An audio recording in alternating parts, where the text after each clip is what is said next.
Graças a Deus, louvado seja o Senhor, que a graça, a paz e o amor de nosso Senhor e Salvador Jesus Cristo abençoe você e toda a sua família. Sejam todos bem-vindos. Estamos aqui para mais um vídeo no nosso canal.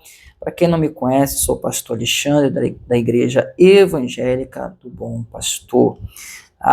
Nós vamos estar falando hoje sobre a terceira mensagem do Natal, tá?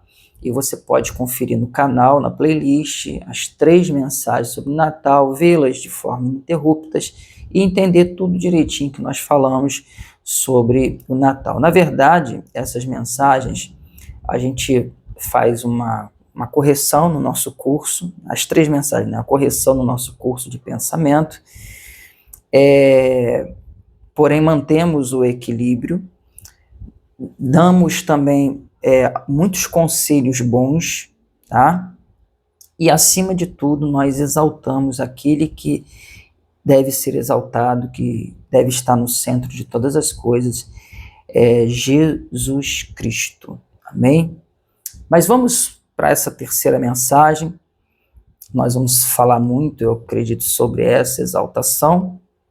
Te convido a abrir a sua Bíblia em Isaías capítulo 9, vamos ler o versículo de número 6, e da maneira que eu leio esse versículo, é a maneira como nós vamos dividi-lo, tá?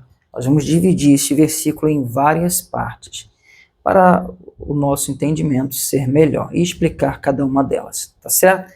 Então vamos ler primeiro todo o versículo, e depois vamos por parte. Porque, versículo 6, um menino nos nasceu, um filho se nos deu, e o principado está sobre os seus ombros, e o seu nome será Maravilhoso Conselheiro, Deus Forte, Pai da Eternidade, Príncipe da Paz.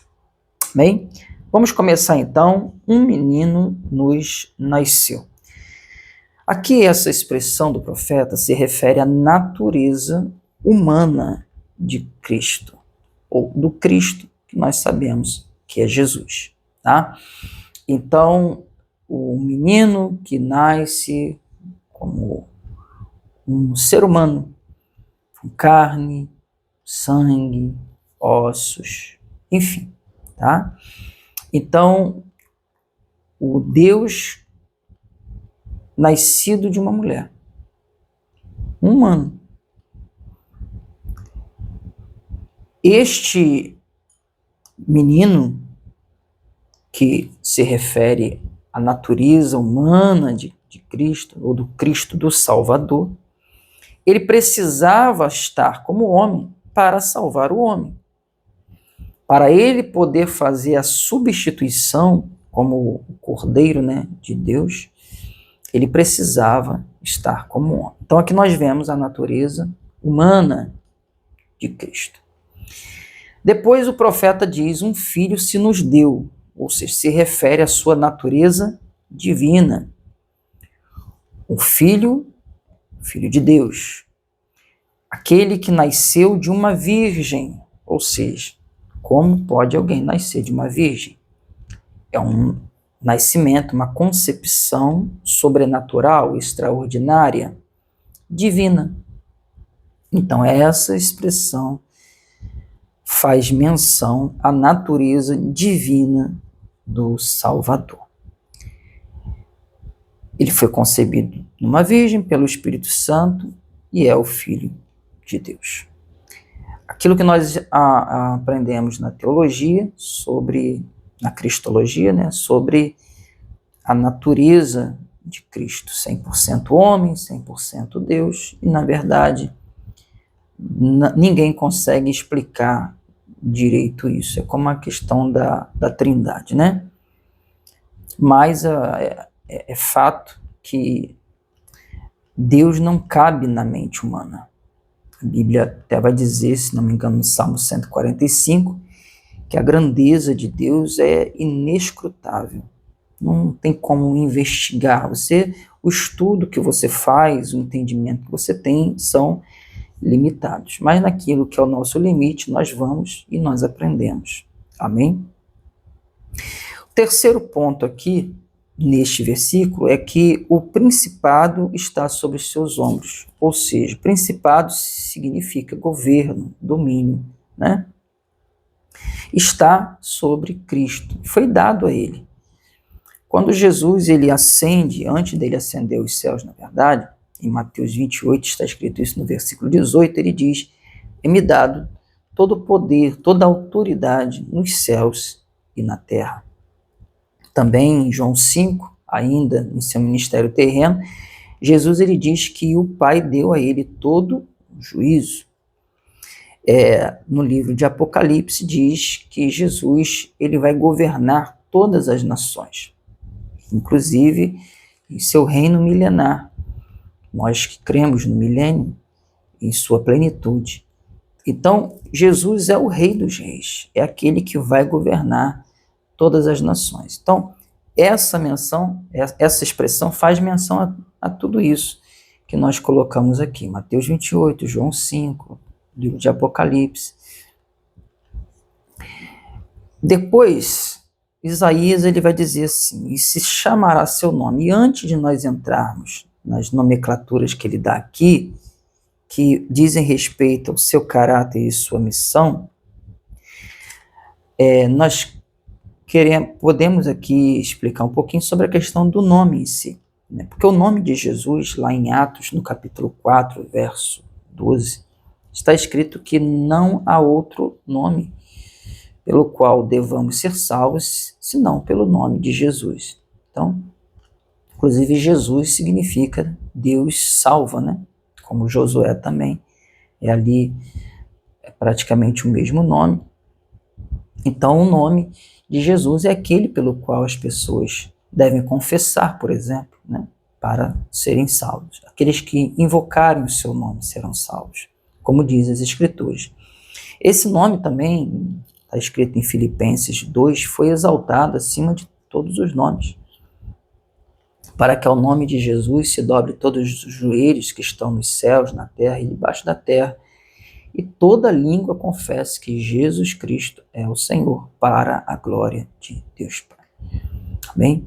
Então, esse é o nome poderoso pelo qual devemos clamar, pelo qual devemos invocar para a salvação. Isso é a menção que Isaías ele quer expressar aqui, né?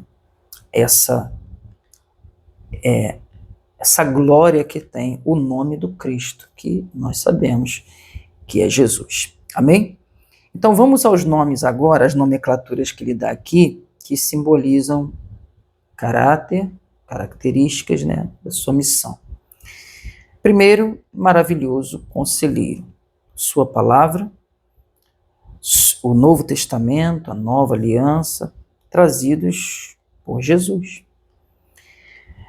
Ou seja, Jesus ele disse: as minhas palavras são espírito e são vida. Existe conselho mais maravilhoso do que esse, do que a palavra de Deus? Não há. Então, o que mais Jesus ele fez foi aconselhar, foi pregar a palavra.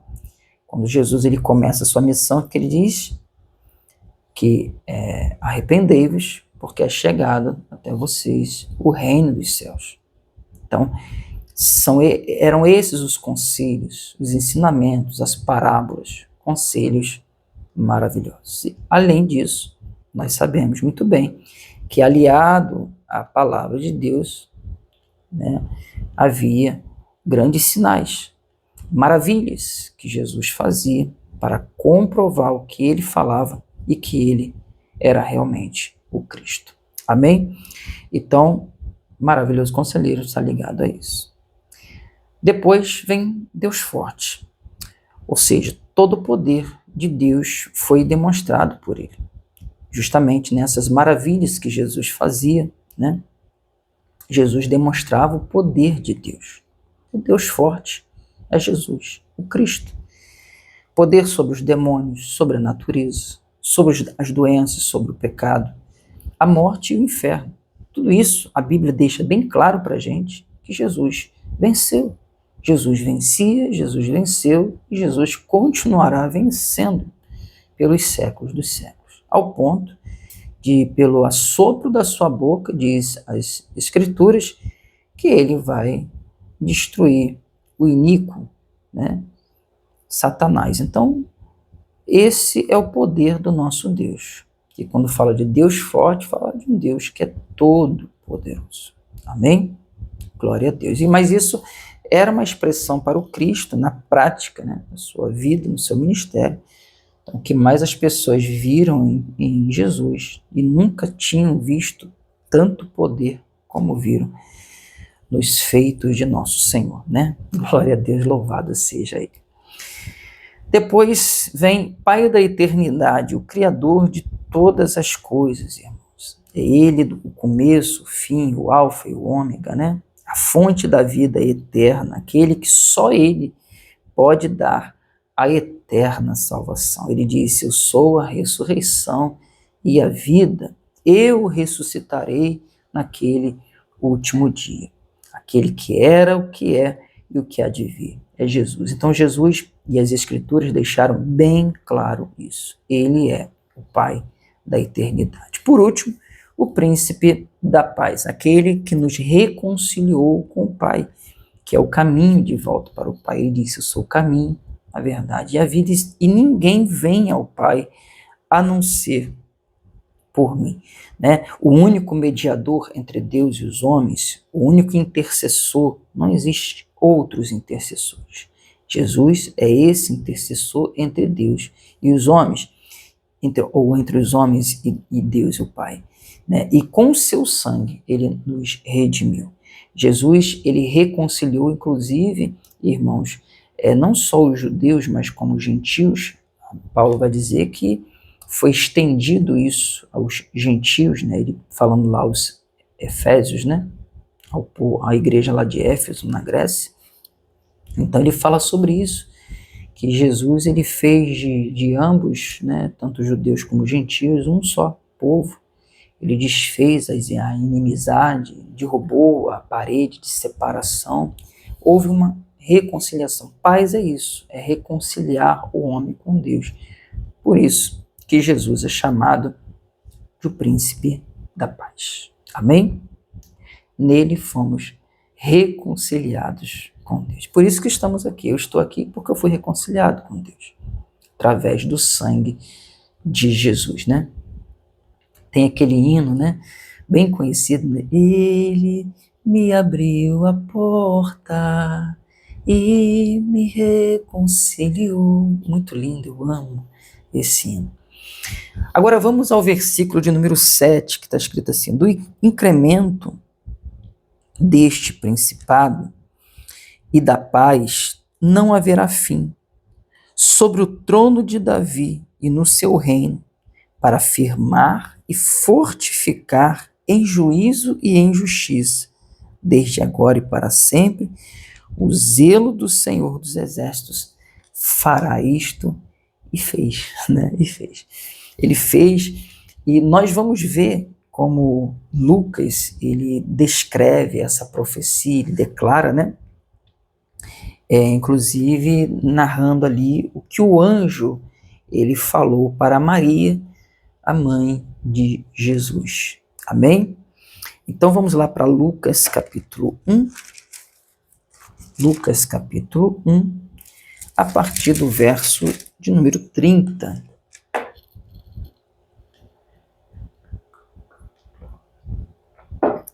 Está escrito assim: disse-lhe então o anjo: Maria, não temas, porque achaste graça diante de Deus.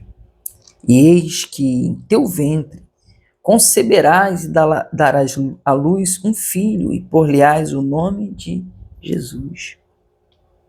Olha o que ele diz agora: este será grande e será chamado Filho do Altíssimo. E o Senhor Deus, agora, lhe dará o trono de Davi, seu pai. A promessa que foi feita lá para Davi se cumpre em Cristo. Por isso é chamado, né, o filho de Davi, aquele que ocupará o trono para sempre. Diferente dos demais reis, né? Inclusive, o filho de Salomão, que, né, ocupou o trono, que foi Salomão, não foi para sempre. É Jesus aqui, a profecia é para ele, é do Cristo lá de Isaías, e Jesus aqui então, no seu nascimento é revelado a Maria que ela estaria dando à luz ao Cristo. Vocês têm noção do que é isso, irmãos? Isso aqui é muito tremendo, né? Então, do jeito que Deus prometeu lá, o Senhor fará isto, né? O Deus Todo-Poderoso fará isto, ele fez. E assim são as Escrituras, as profecias, elas se cumprem e se cumprirão até o fim de todas as coisas, né? E nós vemos que a profecia ela não era para Jesus como menino ali, né? Mas para o Jesus glorioso. E quando é que Jesus verdadeiramente ele tomou posse disso aqui? Depois que ele ressuscitou em glória, né? Ele conquistou na morte e ele tomou posse na sua ressurreição. Ele foi ressuscitado pelo poder do Espírito de Deus. Amém? Então nós precisamos entender isso. Às vezes, no Natal, as pessoas se concentram muito na questão do menino, mas Jesus, né, ele cresceu, ele começou sua missão, ele foi preso por pregar o amor, por dar conselhos maravilhosos, por demonstrar o poder de Deus, né, por pregar a vida eterna. Eu estou aqui nas nomenclaturas lá citadas em Isaías, né? Ele foi julgado por isso, ele foi condenado, ele foi crucificado, né, pelo seu próprio povo, irmãos. E levando sobre ele os nossos pecados. Né? Então, a questão do menino que as pessoas se concentram não é por aí. Amém, irmãos? Então, nós precisamos olhar para esse Jesus glorioso. Até porque, como eu sempre falo, e o Steph já falou aqui nessas mensagens de Natal, que Jesus, a Bíblia não fala sobre comemorar o nascimento, né, de Jesus. Não. A Bíblia cita o nascimento de Jesus, mas você vê que até nesse momento, quando, por exemplo, o anjo diz, por-lhe-ás o nome de Jesus, Deus salva. É com a missão que ele ia cumprir lá na frente. Aí depois ele entrega a profecia de Isaías, que iria se cumprir nele, em Jesus, no filho que ela tinha concebido, e fala que ele herdará o trono de Davi. Foi quando Jesus ressuscitou. Amém? Aí ele diz no 33, aí reinará eternamente na casa de Jacó, e o seu reino não terá fim. Justamente aquela promessa lá de Isaías que nós lemos, e ela se cumpriu, ela se cumpre em Jesus. E glória a Deus por isso. Amém, irmãos?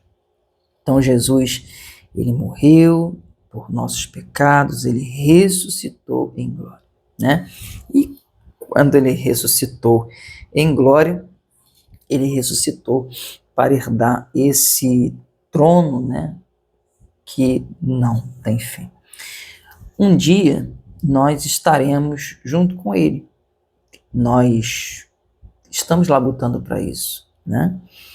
Estamos passando por esse deserto, desse mundo, rumo à terra prometida, olhando para o céu, olhando para o alto, de onde vem o nosso socorro, com a ajuda do Senhor, com a sua graça, com o seu amor, cuidado por nós.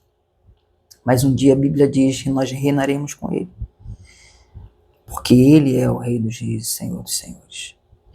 E um dia nós estaremos com ele em seu reinado. E nós veremos ele face a face. E saberemos melhor e entenderemos que o reinado dele nunca teve fim. Deus é aquele, irmãos, que desde o começo dos tempos, ele sempre esteve no controle de todas as coisas. Ainda que a gente veja que nesse mundo tanta maldade, tanta crueldade, tanta injustiça, mas o Senhor tem domínio de tudo. Ele não vai intervir nas escolhas, e a gente crê assim, ele não vai intervir nas escolhas das pessoas. Mas isso não significa dizer que ele não esteja no controle de todas as coisas. Apesar dos homens fazerem suas más escolhas, o Senhor detém o poder, o domínio, o governo sobre tudo e sobre todos. É assim que nós cremos. Esse é o Deus Todo-Poderoso, é o Cristo, o maravilhoso Conselheiro, o Deus forte, Pai da eternidade e o Príncipe da paz. Amém? Louvado seja o nosso Senhor e Salvador Jesus. Queridos, vou ficando por aqui. Um forte abraço para você, um beijo no seu coração. Deus te abençoe toda a sua família. Graça sobre a sua vida. Coragem, força, fé. Vamos em frente, porque Deus está com a gente, tá bom? Não desista, não desanima, não recue. Glorifique a Deus, dê fruto na sua vida. A melhor maneira de você comemorar o Natal com a sua família, né, é você entender que a cada dia você precisa glorificar o Filho de Deus, né? Jesus, que não é mais um menino, é Senhor e é o Rei de toda a glória. Amém? Então, curta aí, irmãos, deixe seu like, nos ajuda muito. Você evangeliza junto com a gente, tá bom? Comente, dê o seu glória a Deus. Quer fazer alguma pergunta, tem alguma dúvida? Coloque nos comentários e compartilhe nos seus grupos de redes sociais o máximo que você puder, tá bom? Então, até o próximo vídeo, se o nosso bom Deus assim nos permitir. Fique em paz.